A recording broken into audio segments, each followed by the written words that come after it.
Mark Zuckerberg is known worldwide as the CEO of Facebook, now called Meta. He co-founded the platform back in 2004, and in just a few years, it became one of the most successful and influential companies on the planet. Today, Facebook has over 2 billion active users, and Zuckerberg is often seen as the face of the social media giant. Over the years, he's become a tech icon, known for his intelligence, ambition, and drive. But behind the public persona, many people still wonder what kind of leader he really is. How does he see his employees? Does he understand what it's like for the people who work at Facebook? Despite his fame, Zuckerberg is often seen as distant and private, rarely stepping out of his corporate bubble. Employees mostly know him as the figurehead, the one who makes the big decisions. They don't get to interact with him on a personal level. So, what happens when someone like Zuckerberg decides to go undercover within his own company? That's exactly what we're going to dive into today. Mark Zuckerberg went undercover at Facebook HQ, and his employees had no idea who he really was. Mark Zuckerberg had always been curious about the true atmosphere at Facebook, especially among the employees. As the CEO, he was used to hearing from his top executives and managers, but he wondered if that was the full picture. How did people really feel about the company? About their jobs? About him? Zuckerberg had noticed that over time, the distance between him and his employees seemed to grow. His role had become more about making big-picture decisions, attending high-level meetings, and managing the overall direction of the company. The everyday workings, the vibe in the office, the concerns and ideas of the employees, he didn't always get to experience them firsthand. This is when he had the idea of going undercover. The idea wasn't new. Many CEOs and leaders of big companies had done similar experiments in the past, trying to get a clearer picture of what was happening on the ground level. But Zuckerberg took it a step further. He didn't just want to observe from a distance. He wanted to immerse himself in the everyday life of a Facebook employee. He believed that by going undercover, he could gain insights that would otherwise be hidden from him. It wasn't about just hearing what people thought of him or the company. It was about experiencing their world.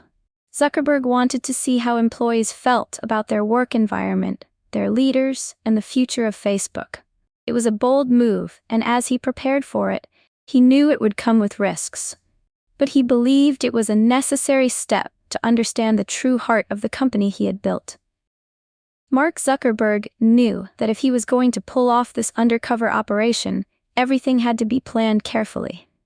He couldn't just walk into Facebook HQ and blend in without raising suspicion.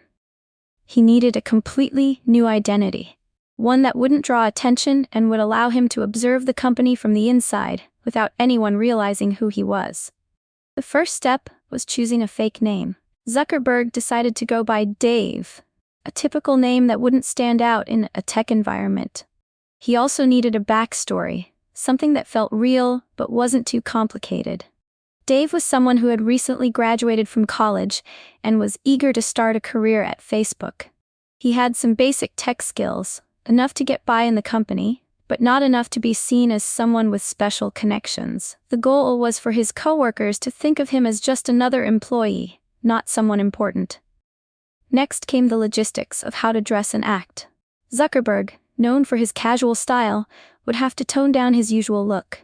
Instead of his trademark hoodie and jeans, he opted for more neutral clothing, nothing that would attract attention.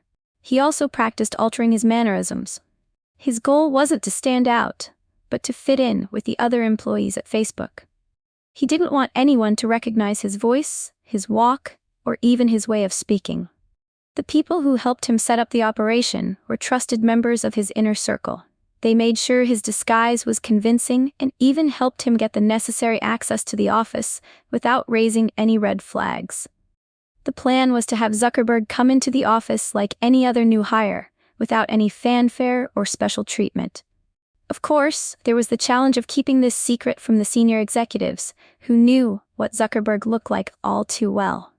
He couldn't risk anyone from the higher-ups finding out about the experiment, so strict confidentiality was a must. Zuckerberg was nervous but excited. He knew that if everything went as planned, he would finally see the real Facebook, the one behind the polished exterior. But first, he had to blend in and become just another face in the crowd. The first day undercover was a whirlwind of emotions for Mark Zuckerberg.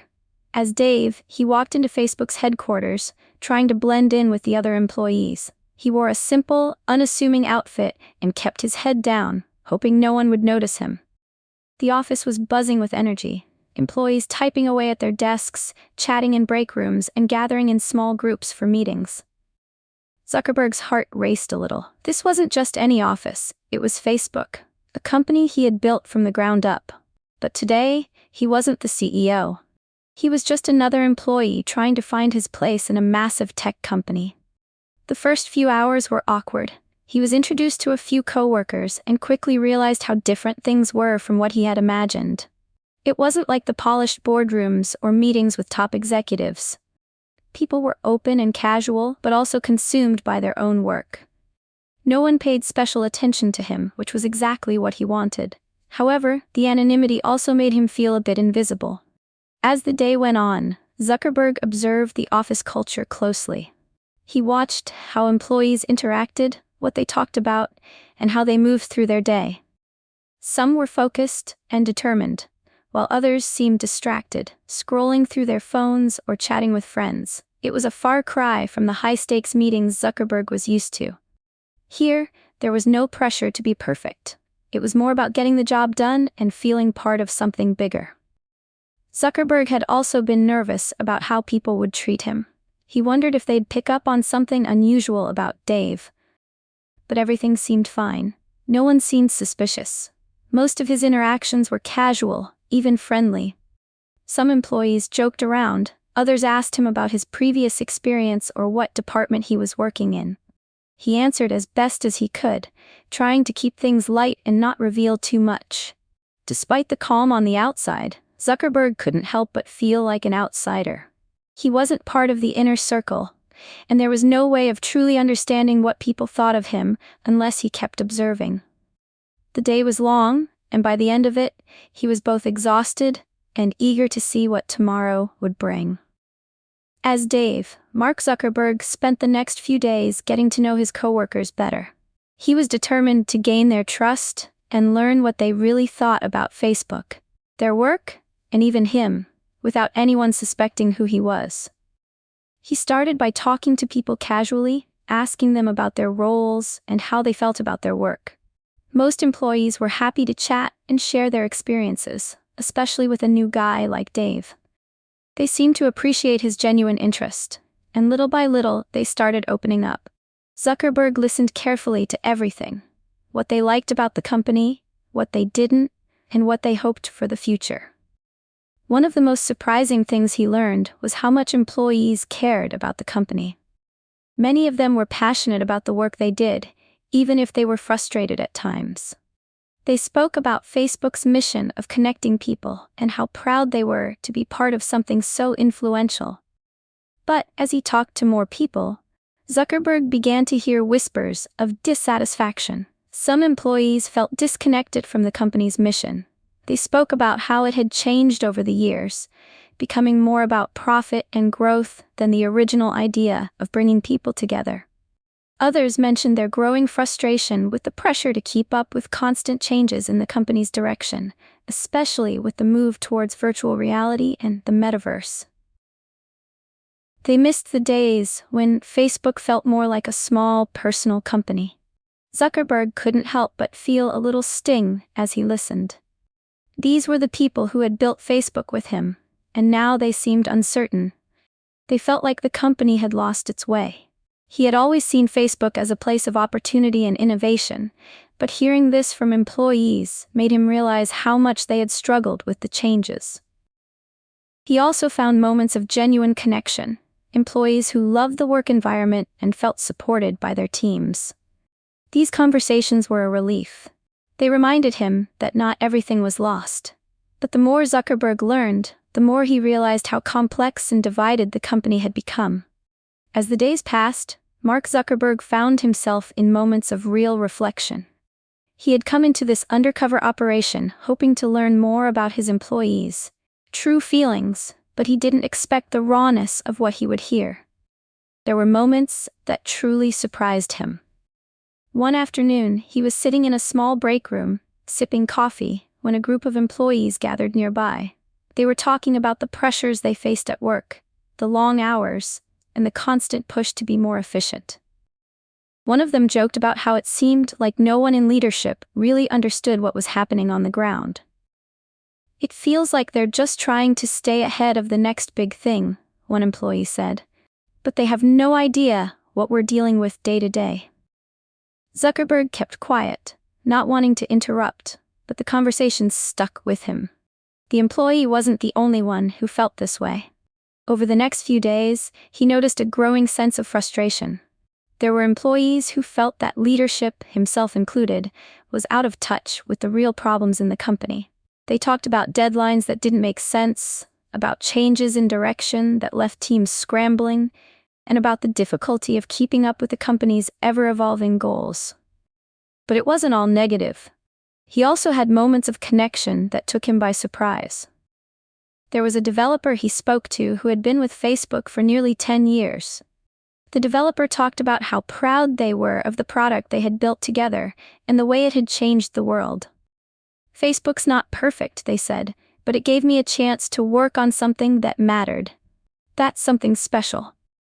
Zuckerberg left these conversations with a sense of mixed emotions. He was surprised by how candid people were, and at the same time, he was troubled by how many were unhappy. He had always considered Facebook to be a place where people felt empowered, where they could make a difference. But hearing employees express their frustrations made him realize just how much had changed, and how disconnected some of them felt from the company's original purpose. These moments, the ones that were both positive and challenging, were the ones Zuckerberg knew he couldn't ignore. They were shaping the way he would think about the future of Facebook and his role in it. After several days of blending in with the employees at Facebook, Mark Zuckerberg knew it was time to reveal his true identity. He had gathered all the information he needed, and the undercover operation had given him insights into the company he couldn't have gotten any other way. But now, the moment had come for the truth to come out. Zuckerberg decided to reveal himself during an all-hands meeting. It was a casual gathering where employees shared updates and discussed projects. Dave had been quietly sitting among them, just another face in the crowd. But as the meeting began to wind down, Zuckerberg stood up, catching everyone's attention. The room fell silent as he slowly walked to the front. For a few seconds, no one understood what was happening. Then, Zuckerberg spoke. "I'm not actually Dave," he said, his voice calm but steady. "I'm Mark Zuckerberg, the CEO of Facebook." The words hung in the air, and the room went still. Employees stared at him in disbelief, unsure whether he was joking or not. Some gasped, others looked confused, their eyes searching his face for any sign of recognition. The reactions were immediate. Some employees burst into laughter, thinking it was a prank. Others looked shocked, their jaws slightly dropped, unable to process what they had just heard. There were a few nervous glances exchanged as people tried to figure out what this meant. Zuckerberg watched as the room slowly absorbed the news. The reactions were a mixture of surprise and even disbelief. Some employees seemed annoyed that they had been deceived, while others were more curious about why he had gone undercover in the first place. A few of them asked questions, trying to figure out what had motivated him to do this. One employee asked, "Why go undercover? Wasn't this all a little unnecessary?" Zuckerberg took a deep breath and explained, "I wanted to understand what it's really like for all of you. I wanted to hear what you truly think about Facebook, about the company, and about how we can make it better. I needed to see the challenges you face every day." The room remained quiet as employees processed the news. The atmosphere was tense, but there was also a sense of openness. Some employees seemed relieved that Zuckerberg had finally given them a platform to speak freely. Others were still trying to make sense of the situation. The reveal was jarring, but it was also a turning point. For better or for worse, Zuckerberg had stepped into the world of his employees, and now they had a chance to speak openly, with the man himself standing before them.